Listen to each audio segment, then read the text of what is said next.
The next model we'll see is basically, again, input sigmoid, but here we are using batch normalization, right?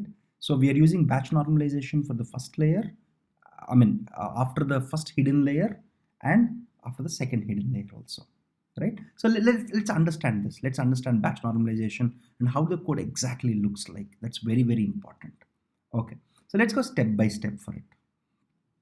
So let me define my first layer, which is my hidden layer one is I have my X, I have my weights, okay, and I have my biases, and I'm doing matrix multiplication of X and weights, and I'm adding biases. This is like what we have seen, okay. But between this and this, here I'm doing a softmax, right? Look at it here. What am I computing here? I'm computing W transpose X plus B here. I'm computing sigmoid here.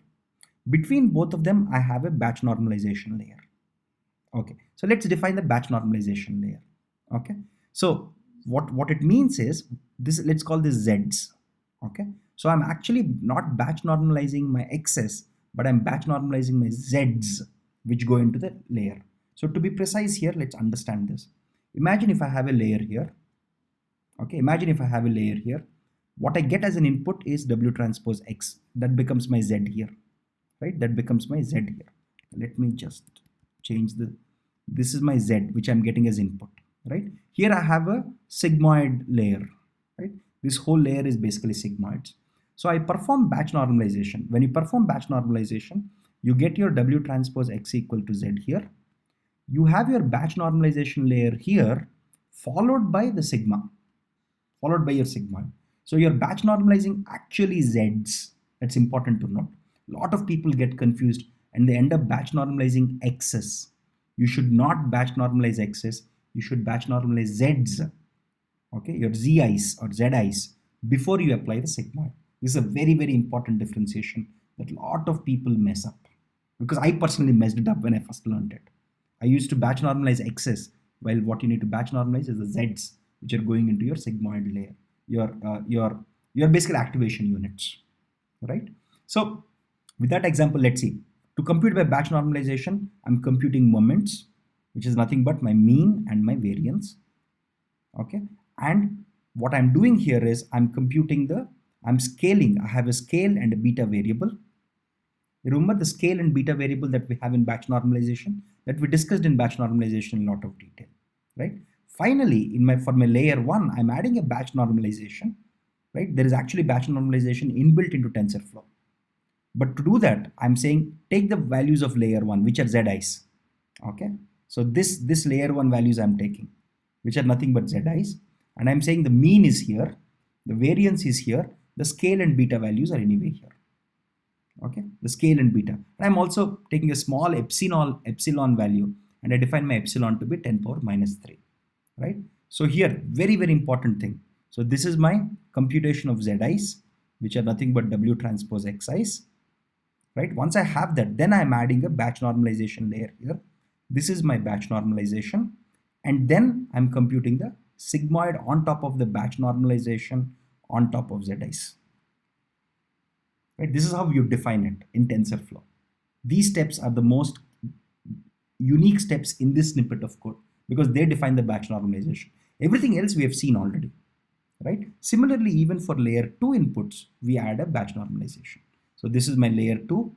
This is my batch normalization part, right? This is my batch normalization. This is my Zi equals to W transpose Xi part. And this is my sigmoid on top of batch normalization on top of Zi's. Okay, so this snippet of code here is a batch normalization part. Okay, so except that the whole code looks exactly the same. So you have batch normalization on layer 1 inputs and layer 2 inputs. Okay, so now let's apply Adam optimizer. Same code, nothing changes much. Okay, so if I apply Adam optimizer, these are the results that I get. So let's write them down. Okay, so we have the sheet here. So what are we doing here? We are using sigmoid plus batch normalization plus Adam. When I do it, what does my log loss look like? My test log loss 1.481. 1.481. And what is my accuracy looking like? 98.11.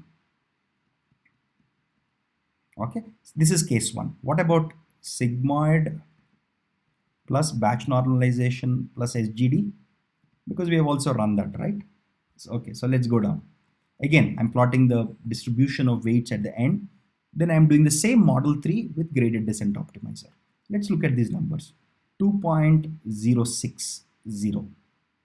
Okay, so 2.0606, and this is 12.5%. So 12.5%. Now let's do the comparison part, right? So we compare this first one, we compare this first one, we compare this first one with sigmoid plus Adam without batch normalization. Okay, and the values we get, the multi-class log loss 1.48, 1.481, very similar. Accuracy, this is 97.92, this is 98.11, slight difference.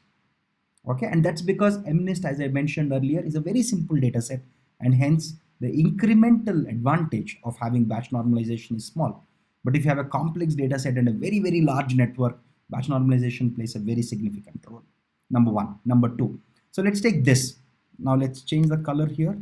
Okay, let's take this sigmoid plus SGD. This is sigmoid SGD plus batch normalization. The only difference between this line here and this line here is batch normalization. And if you notice here, we have a log loss of 2.29, while in the same 15 epochs, I have 2.06 here. So there is an improvement between these two. Remember, this is sigmoid plus SGD. This is sigmoid plus SGD plus batch normalization. Here you have 9.74%. Here you have 12.5%. Right? So when you compare it with respect to this case where we are using SGD, batch normalization has significant improvement, because if you compare these two, there is, so batch normalization has a more important, has a higher, has a better accuracy than using ReLU, but worse log loss than using ReLU. Okay, then in a nutshell, even though for Adam optimizer you don't see significant difference, for SGD optimizer with batch normalization you see some improvement when you run it only for 15 epochs, right? If you run it for more epochs, probably everything will be very, very close numbers. Okay, but I wanted to show you this example here. Okay, in the next video for model 4, we will see what happens if we use dropouts.